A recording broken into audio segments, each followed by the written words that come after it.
क्षुधा पिपासा से नित्य पृथ्वी पर भिक्षा मांगने तो घूमता था। ब्राह्मण प्रेम भगवान ने नारायण का रूप रख करके अति आदर से पूछा कि हे विप्र, आप किस कारण से पृथ्वी पर घुमा करते हैं? यह हमारे सुनने की इच्छा है, यदि आपकी इच्छा हो तो कहिए। ब्राह्मण बोला कि मैं अत्यंत दरिद्र हूँ, भिक्षा कर भ्रमण करता हूँ, यदि आप कुछ उपाय जानते हो तो कृपा कर कहिए। विद्रूपी भगवान बोले सत्यनारायण का व्रत करो, जिसे करने से मनोवांछित फल मिलता है।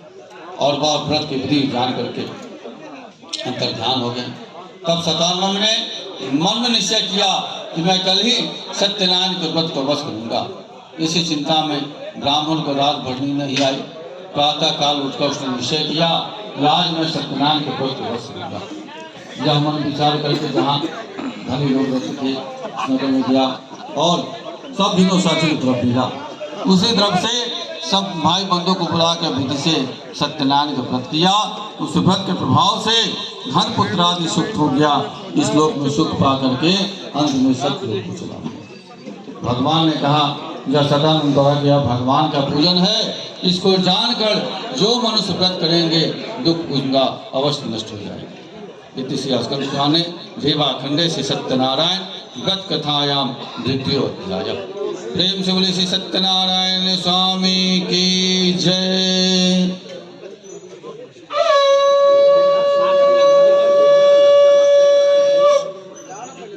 तृतीयोऽध्याय।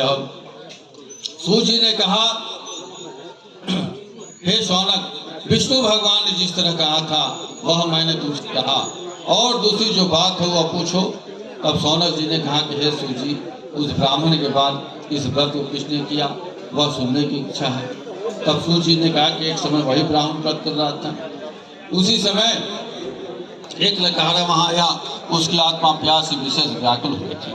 वह ब्राह्मण घर में जाकर के ब्राह्मण को प्रणाम करके पूछने लगा आप यह क्या करते, इसे करने से क्या फल होता है?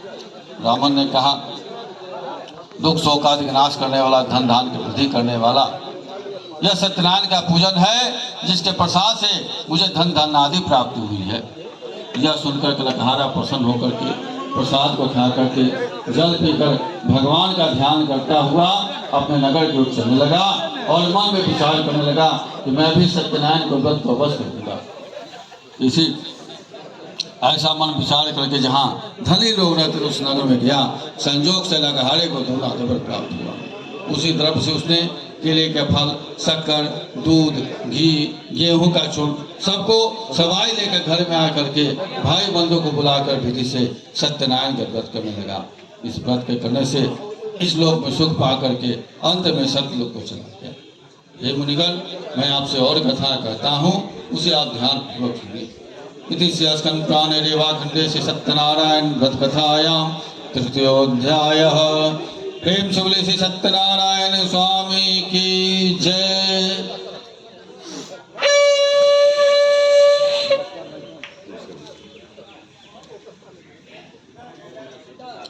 अथ चतुर्थोऽध्याय। सूत जी ने कहा एक उल्कामुख नाम का जितेंद्र राजा प्रतिदिन देव मंदिर जाता और ब्राह्मणों को नित्य धन देकर संतुष्ट किया करता था। उसी कमल सदृश मुख वाली प्रमुखता नाम की पत्नी एक दिन वे दोनों भसीला नदी तट पर भगवान का पूजन कर रहे थे। उसी समय एक बनिया आया, नाव को नदी के तीर पर लगा कर आप तट पर उतर गया। वह राजा को व्रत करता हुआ देख पूछने लगा आप यह क्या करते हैं, इसे करने से क्या फल होता है? राजा ने कहा कि अति तेजस्वी विष्णु भगवान का पूजन है, जो कि पुत्र आदि प्राप्ति की